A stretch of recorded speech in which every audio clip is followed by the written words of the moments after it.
Guys, Xeno speaking. Today I'm bringing you a game against Chris717. For a second I was thinking I'm battling 666, you know, the devil number, but thank God that's not the case here. Whew, you know. He's gonna start out with Elite Hariyama Fake Out 1 Bullet Puncher Close Combat. Yeah, pretty predictable Pokemon is Elite because it's pretty good and pretty effective Pokemon, especially against some sleeping leads such as Butterfree or maybe Venomoth, mainly sleeping leads, you know, because of the Fake Out getting you immune to any kind of sleeping move coming. He's gonna go to Registeel. I'm gonna go to Moltres, predict to sleep, well, not sleep, Stealth Rocks. Wow, Registeel using Sleep Powder, that would have been broken. So he's gonna go to Blastoise. I'm gonna go for Air Slash, and I'm gonna do a respectable amount. Seeing the damage, I'm like, yeah, it's obviously max HP, taking it pretty nicely, and then again, not that well. It's standard damage, I guess. I'm gonna go to Papa Smurf, and I'm gonna predict the Surf, but he makes a nice play. Goes for the Toxic, predict my switch because I can obviously go for the sub. And little does he know that I have the random EVs on HP on the Moltres, so I can actually survive two Stealth Rock combinations, or maybe a sub Stealth Rock combination. Yeah, I'm gonna go for the Body Slam. I know he did not see that coming, because no in hell he would have go to Sceptile. I mean, Sceptile is a speedy Pokemon, and everybody take advantage of his speed over anything. There is not a single Sceptile that's gonna run Modest instead of Timid. That guy's speed is great, and I believe it's actually the fastest grass Pokemon there is. Yeah, there is no way in hell he predict that Body Slam. I predict the Leaf Storm, go to Arcantos, go for the Draco Meteor. That was bad. Actually, I don't know what the hell was I thinking. Draco Meteor was predictable. I do have Fire Blast, but for some reason I was like, maybe he's gonna predict that I will predict his switch to Registeel and go to Blastoise, and as I'm gonna Fire Blast and lock myself into it because I'm Scarfed. And still didn't happen because he does go to Registeel, and I do know, even being super effective, Fire Blast is not gonna two-hit kill the Registeel. He's gonna go to Weezing. Little does he know I'm actually CC Bandit Hitmonlee Powerhouse. This thing is powerful. Even a max defense Registeel, I believe, cannot survive a close combat. So seeing the Registeel and seeing his team, Hitmonlee is a big threat to him, so I know Hitmonlee is gonna play a big role here. All I need to do is switch him in, switch him out, do a massive damage to anything that switches in, then go to something that resists. I'm gonna go for Rest, and this is perfect because friendly Registeel just helped me out here. Just, you know, I just realistically go to sleep. Perfect. And I'm at full HP, so Stealth Rock is not gonna kill me or anything like that. So I'm gonna go to Enjoy. Because, you know, enjoy the game, why not? He's gonna go for Iron Head. Even with the resistance, I was actually pretty shocked how much that did.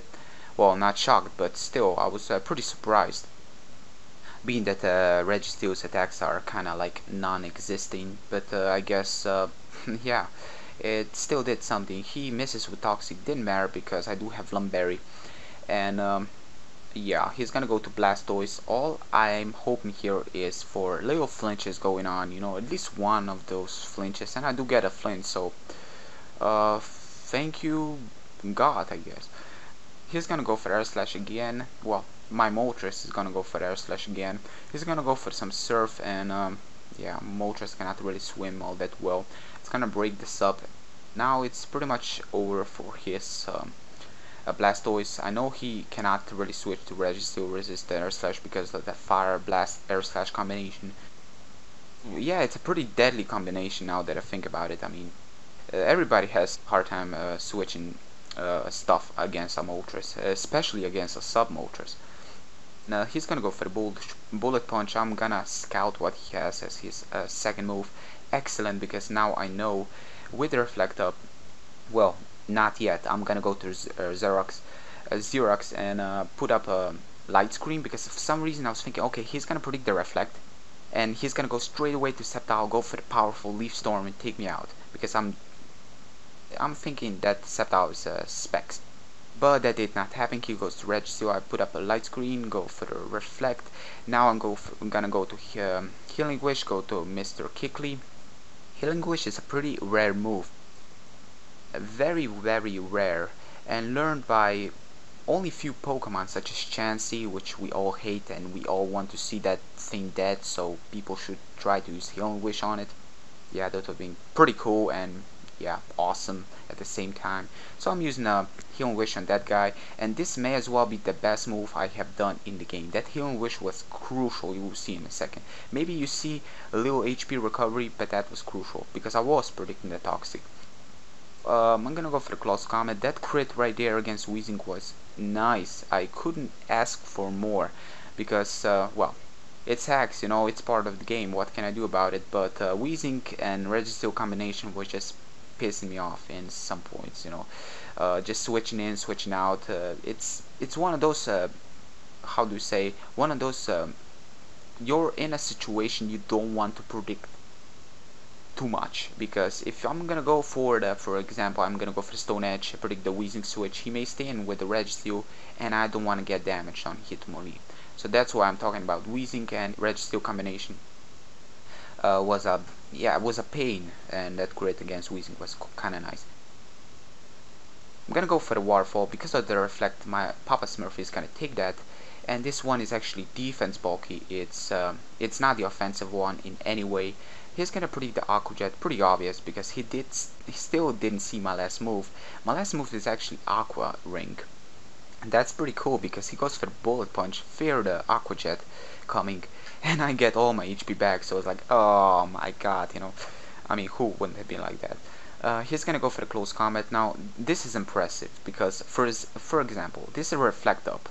Just think about it. He does have the guts, so you can just delete that Reflect. That's standard, you know. Hariyama's attack power is very huge. It's not like Rhyperior or anything like that, but it's still pretty goddamn huge, and it still didn't do half, so that's pretty insane. He's gonna break the Altaria switch, go for the Dragon Pulse, and I'm actually gonna take 2 Dragon Pulse coming from Spec Sceptile. I didn't really think I'm gonna take 2 of them. I was having this guy as a Death Fodder. I'm asleep. I'm pretty much over, you know. But I wake up now, go for the Body Slam. Thank God he predicts the Altaria switch, and I get the Paralyze, and I have the Body Slam Waterfall combination because I believe it's the most effective one, being that it does standard on lots of stuff. Actually, in underused and overused environment, it does like on everything except Sir Ninja and maybe something else. But there's a para-flinching chance you can get as well, so that's even a bigger bonus right there. He's gonna go to Blaze again, Blaze Kicking Chicken, and I'm gonna go to Donkey Hot because I wanna, you know, kill some stuff.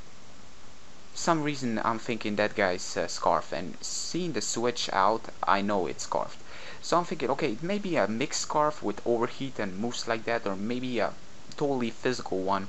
But let's go for the EQ, knowing that it will do a lot to Registeel. It did not kill.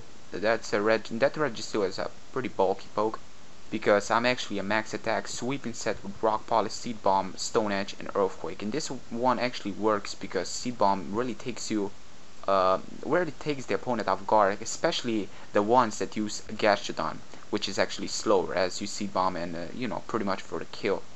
He's gonna go for the Explosion. For some reason I was thinking I don't really understand why he goes for the Toxic there and then explode. Why he didn't explode straight away. I go for the Rock Polish 2 times just to be safe against this Blaze Gain to outspeed, and that didn't really work in my favor. I'm gonna go to Arcantos.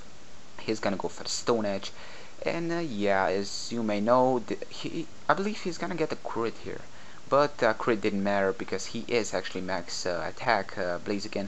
And here comes the part when I say that Healing Wish was crucial. Because I'm standing on the HP, I can survive the Stone Edge and finish him off with Close Combat. But he misses with Stone Edge. As long as he wouldn't have gotten a crit, it would have not mattered. But then there's a still high chance of a crit. That was a great battle, Chris. I'll catch you guys next time. Take care.